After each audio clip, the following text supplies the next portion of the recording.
Saya ucapkan selamat pagi, siang, sore, ataupun malam pada Pak Albert selaku dari guru mata pelajaran PPKN di SMK Karya Bangsa. Pada saat ini saya akan menjelaskan tentang PR yang telah Bapak berikan kemarin, yaitu pengertian wawasan Nusantara dan lain sebagainya.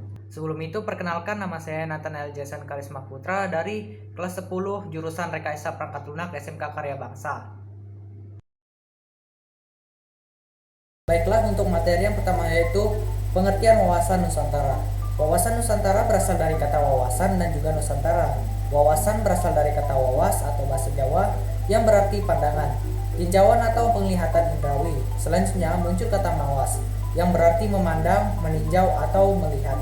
Adapun pengertian wawasan Nusantara adalah cara pandang bangsa Indonesia terhadap rakyat, bangsa, dan wilayah Negara Kesatuan Republik Indonesia atau NKRI yang meliputi darat, lautan, dan udara. Di atasnya sebagai satu kesatuan politik, ekonomi, sosial, budaya, dan pertahanan keamanan. Wawasan berarti pula cara pandang, cara melihat. Adanya pandangan mengenai wawasan Nusantara tentu bukan tanpa maksud dan tujuan. Penting untuk mengetahui dan memahami apa saja tujuan serta fungsi wawasan Nusantara bagi Indonesia.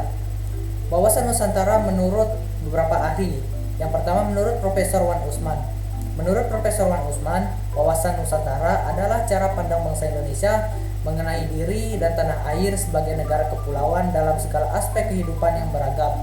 Yang kedua, menurut Mujad Danus Saputro tahun 1981. Menurut Munajat Danus Saputro, wawasan Nusantara adalah cara pandang bangsa Indonesia tentang diri dan lingkungannya dalam eksistensi yang saling berhubungan serta penerapannya di tengah lingkungan berdasarkan asas Nusantara. Asas Nusantara sendiri merupakan suatu ketentuan dasar yang harus ditaati, dipatuhi, dan dipelihara agar kepentingan nasional dapat terwujud. Yang selanjutnya, cara pandang bangsa Indonesia tentang diri dan lingkungannya juga harus sesuai dengan ide nasional Pancasila sebagai aspirasi suatu bangsa yang merdeka, berdaulat, dan bermartabat di tengah-tengah lingkungan yang menjiwai tindak kebijaksanaan dalam mencapai tujuan perjuangan bangsa. Yang ketiga, oleh Sumarsono tahun 2002. Menurut Sumarsono, wawasan Nusantara merupakan nilai yang menjiwai segenap peraturan perundang-undangan pada setiap strata di seluruh wilayah negara, sehingga menggambarkan sikap dan perilaku, paham serta semangat kebangsaan atau nasionalisme yang tinggi dan merupakan identitas atau jati diri bangsa Indonesia. Wawasan Nusantara sebagai cara pandang bangsa Indonesia tentang merupakan gejala sosial yang dinamis dengan 3 unsur. Unsur yang pertama yaitu wadah dari wawasan Nusantara. Wilayah Negara Kesatuan Republik Indonesia berupa Nusantara dan organisasi negara RI sebagai kesatuan yang utuh. Yang kedua, isi wawasan Nusantara adalah inspirasi bangsa Indonesia berupa cita-cita nasional berdasarkan Pancasila dan Undang-Undang Dasar 1945. Yang ketiga, tata laku dari wawasan Nusantara. Tindakan bangsa Indonesia untuk melaksanakan falsafah Pancasila dan Undang-Undang Dasar 1945 yang apabila dilaksanakan dapat menghasilkan wawasan Nusantara. Yang keempat, menurut Samsul Wahidin tahun 2010. Menurut Samsul, wawasan Nusantara merupakan cara memahami, cara menghayati, cara bersikap, cara bertindak, cara berpikir, dan cara bertingkah laku bagi bangsa Indonesia sebagai hasil dari interaksi psikologis, sosial, kultural dalam arti luas dengan aspek-aspek Astagatra. Yang kelima, oleh M. Pangabean tahun 1979. Menurut M. Pangabean, wawasan Nusantara merupakan doktrin politik bangsa Indonesia untuk mempertahankan kelangsungan hidup NKRI berdasarkan Pancasila dan Undang-Undang Dasar 1945 dengan mempertimbangkan pengaruh ekonomi, geografi, demografi, teknologi, dan peluang strategis lainnya.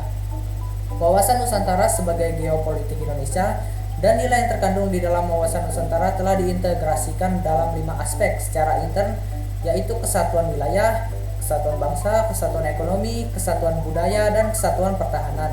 Sedangkan untuk ekstern, nilai integrasi diarahkan untuk mewujudkan ketertiban dunia yang berdasarkan kepada kemerdekaan, perdamaian abadi, dan keadilan sosial. Yang selanjutnya keenam, yaitu Sabarti Akadiah, MK tahun 1997.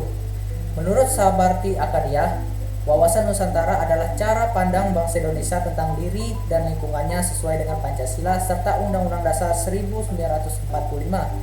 sebagai bentuk aspirasi bangsa yang merdeka, berdaulat, dan bermartabat yang menjiwai kebijakan dalam mencapai tujuan bangsa. Yang selanjutnya, Sri Janti Kaelan dan Ahmad Zubaidi tahun 2007. Menurut Sri Janti Kaelan dan Ahmad Zubaidi, wawasan Nusantara ialah cara pandang bangsa terhadap diri dan lingkungannya berdasarkan Pancasila dan Undang-Undang Dasar 1945 serta sesuai wilayah geografis Nusantara yang menjiwai kehidupan bangsa demi mencapai tujuan dan cita-cita nasional.